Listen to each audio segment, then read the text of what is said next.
Hey guys, what is up? It's Dusty here, and welcome back to another crypto video. And today, I want to talk about XRP Ledger actually breaking records, or the XRP Volume breaking records, or whatnot. Today, we're going to be covering it all, and I'm going to show you guys a couple of really cool things, so stick around. But first, let me know down below what country you were born in. So not the one you're watching from right now, but what country were you born in? Why? Just for fun. So put it down below and see which other ones are also from the same country. I think that sometimes is pretty fun to take a look at. Having said that, I want to start off with this article and then move over into the real metrics of the XRP Ledger. And this article said, XRP posted biggest single day gain in 3 years in a coordinated buying attack. The double-digit price rise was likely fueled by members of a Telegram-based group called Buy and Hold XRP. And I found that really interesting because for the longest time, I've actually thought that this was a pretty big deal, but not that great. But now seeing this article here and even Leonidas also say that XRP is about to set a new all-time high record of daily volume on CMC, I got pretty excited about it. I was like, damn, they actually did it that much. How they did that much? And the second part here is the amount of people that really came together and the amount of people that this actually drew towards XRP, because this group hit 200,000. The second group hit 100,000. So if you also calculate all the other small groups that were made and all efforts being put together, we're definitely counting 300,000 people that were in on this. And that is actually one of the biggest I have ever seen. I mean, of course, the Wall Street Bets thing was bigger. And you can still, again, debate whether or not this was an orchestrated pump and dump or basically just a pump thing. I do not know for certain what you would like to call it. But it was definitely one of the best gatherings we've seen in the crypto space. Maybe even the best one. I would actually like to say it was the best one. So from that perspective, that is pretty cool. Also, XRP Pump is looked up quite a lot over on Google Trends. It's actually breaking its own record because there wasn't really a record, I guess, before that. However, XRP normal searches, I don't know if I'm doing something wrong or if there's just not really that much interest in it right now, which is kind of contrarian to most of the other metrics that we're going to see in just a second. XRP here, I guess there's still a lot of interest, but it's not necessarily right now. It's been over the last month or so because of the lawsuit and because of everything surrounding that, but not really too much like extra right now, which is interesting to me. Some people said it was breaking records, but it definitely isn't, guys. It definitely is not doing that good. However, that is all kind of a basing, all right? It's all a startup. Leonidas also said here, too bad most of it was sell volume, but what a day. And I'd like to argue there, like Crypto Anon says, when someone sells XRP, someone else buys the XRP. So all the sell volume, they are equal because it's also buy volume. And Holder, or a guy said, yep, for every buyer, there needs to be a seller and vice versa, as volume is volume. Albeit positive, albeit negative, it is volume. So that means people are transacting XRP. And one thing you might say is, but Dusty, I think you're a little bit dumb here because that means that all these people who are holding XRP are actually selling it. But think about it. That also means that other people are buying that XRP, and thus it goes from one holder to another. It's not like it just vanishes into thin air, except, of course, for the transaction fee. But that leads me to the XRP Ledger Metrics, because even though this, scrolling through right now, is going to look like, oh, Dusty, yeah, we're breaking all the records in the world, it's going crazy. I think a lot of people might be thinking that. It is pretty big, but mostly just for 1 year, though, as these are mostly, actually none of them, I think, are actually new highs in terms of transactions or in terms of number of payments from one account to another. You can just check it by pressing all here. You'll see in 2019, we had one huge spike. And yes, we are the second highest right now that it's ever been without even any really huge positive news. We only got the group forming and Ripple's rebuttal to the lawsuit partially. But yeah, we still already broke, I guess, all other number of transactions ever. So that definitely says something, especially if you consider how huge it was the last couple of days and how big it actually might get over the next couple of days or weeks as the 22nd comes close to. Number of payments from one account to another. Again, over the 1 year, breaking high. If you check the bigger picture, though, it kind of looks like nothing. Same thing for number of currency exchanges. It also is pretty much down. It's not really looking amazing at all, if you were to ask me. Number of new accounts activated. It's looking really good on the 1 year, but over the bigger picture, it's still, I guess, second of the biggest groups, basically. And the rest here don't really matter too much, the last couple of ones, so I don't think you should attach too much value to them, except for maybe this one. Average number of transactions per ledger is also pretty much up. I do not know if that's really necessarily a good thing. Results, though, this one is also interesting. Transaction types is not so interesting. If you check results, you also notice a little bit of the same thing. Successful payments gone up over the year. Over the longer picture, it's still second. There's one big pump here, as you can see, November 2019, and so forth and so on. This is actually a very bad metric to have high. And this one is very low. So that is, I guess, also pretty good. It's not a new low or something. It's still pretty high. But that, of course, correlates to the amount of transactions, too.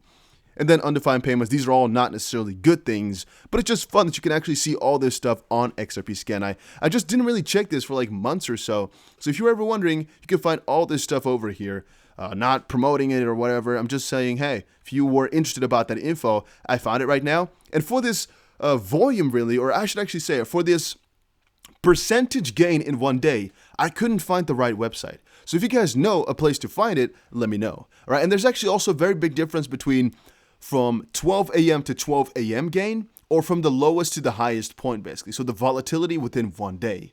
Because those are two really important metrics, both of them, yet they also tell really different things, right? Because if I just want it from 12 a.m. to 12 a.m. the next day, I could just take the price from today and take the price from tomorrow and I guess calculate that. But you'd want, I guess, the start of the day to maybe the highest point or something like that. It's a little bit difficult when exactly you measure this to be correct, but I think you guys get what I'm trying to say.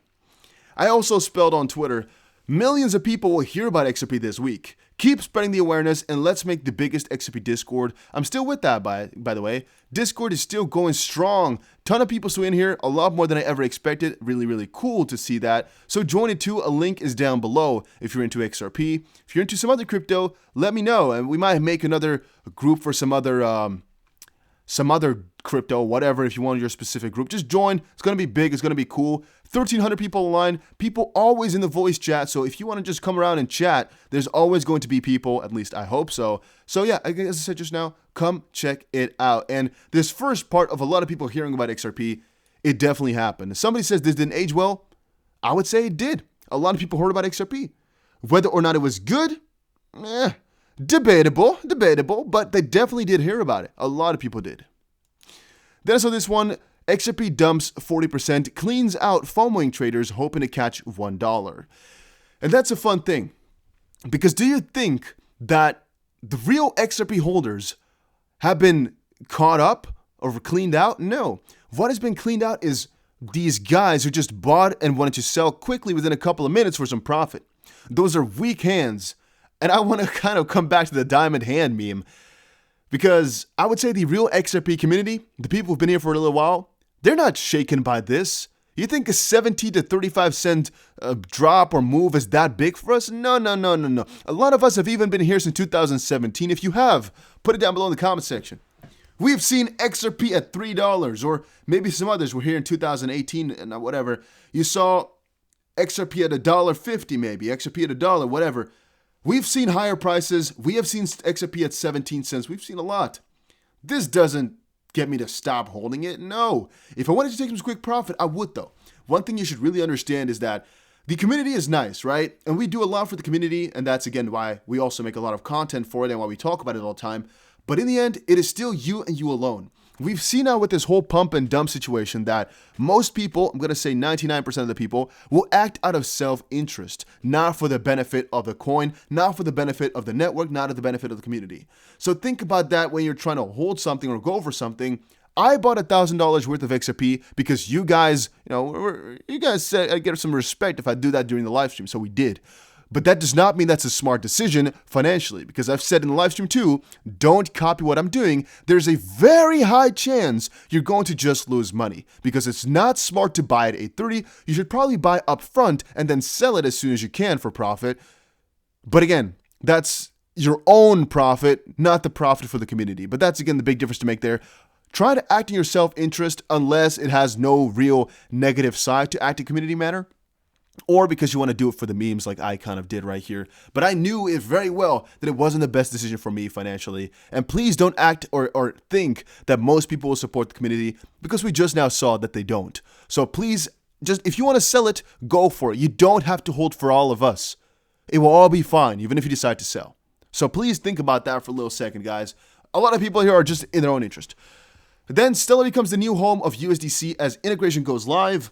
I asked a lot of people before if Stellar was also, or I guess I should say the other way around, if USD coin or USDC was also on Stellar, and I never really got a good answer, and that was mostly because they were working on it, but it wasn't yet live. And I am not too fond of USDC nor USDT, but I'm not too good with it either. And now I guess I updated myself a little bit, as now they are there. The Stellar blockchain can be used to pay with USDC now, the second largest stablecoin, and I like it. I like it because the fees on USDC on USDC, on Ethereum were pretty damn expensive. Same thing for USDT. So for USDT, I always use Tron. And for USDC, I'll probably always use Stellar right now, just because it's a lot more inexpensive or a lot cheaper. Then I saw Elon Musk go pretty crazy about Bitcoin over on his, I don't know what the website is called anymore, his platform. There's a platform at which they were, this thing is playing really loud. There's one platform, Clubhouse, there we go, that he was going to stream on, basically, or went on to talk about crypto. And he said, I do at this point think Bitcoin is a good thing, and I'm a supporter of Bitcoin. Many friends of mine have tried to convince me to get involved in Bitcoin for a very long time. I think Bitcoin is really on the verge of getting broad acceptance by conventional finance people, and I think he has a very good point, right? Musk explained that one friend offered him a slice of Bitcoin cake in 2013, but yeah, you can't have everything, first of all, and second of all, guys, think about it for a little second. He knows, we all know, a lot of big people are going to be getting in. Institutional money is just at a start. It will only keep getting bigger. And one fun fact is that we all know Ethereum right now is getting some part of the cake too. Elon also said, I clearly should have bought, or should have at least bought some Bitcoin 8 years ago, Musk said, noting that he has been late to the party on Bitcoin, and a lot of people will be. A lot of people are, but in the end, I think it's still quite early, and you will in 8 years say the same thing. At least you should have bought it 8 years ago. Period. People are going to have that all the time. And then on the Ethereum note, people are right now buying Ethereum like crazy because they think it might be the second really big adopted crypto. Bitcoin right now is already being bought by a ton, and Ethereum is going to be the second one. However, that is because those are the only two which are properly regulated, especially in the USA. And if XRP gets this regulation that we're all hoping for, it could actually be that amongst this list, a lot of people are going to be putting XRP too. And that could happen within a couple of months. When is the lawsuit going to be over? Couple of months, most likely. At least I'm hoping. Could take a couple of years, but let's hope a couple of months. And I think in due time here, XRP will actually be trading a little bit higher as well, because people will forget a little bit about the lawsuit and the impending danger, basically, because it's going to be kind of faded out a little bit if you don't hear too much. And yeah, ultimately, I think if they win the lawsuit, if XRP is not a security, it'll also be amongst this top list, and institutional investors will just kind of look to diversify and go for some better payment token like XRP then, because, well, if you kind of think about it, Banker's Coin is really going to work in their advantage then, right? Because what investment banker or investment manager wouldn't want a Banker Coin? My thoughts. Let me know what you think about that down below. Also, check out GSX. A link is down below. It's basically a coin that I bought. I bought a couple $1,000s worth. It is not live just quite yet, but you can check it out. It might make us money, might not make us money. I do not know for certain. But right now it's 10 cents plus 17% bonus, plus a 5% bonus for using the link. So go check it out. It is a referral link, as we said, because I think we split the 5-5, all right? I think that's how it works. Once more, again, you can just check it out. If you don't like it, you don't like it. If you do, hey, you check it out. And I'll see you guys again in another crypto video. Take care, everybody.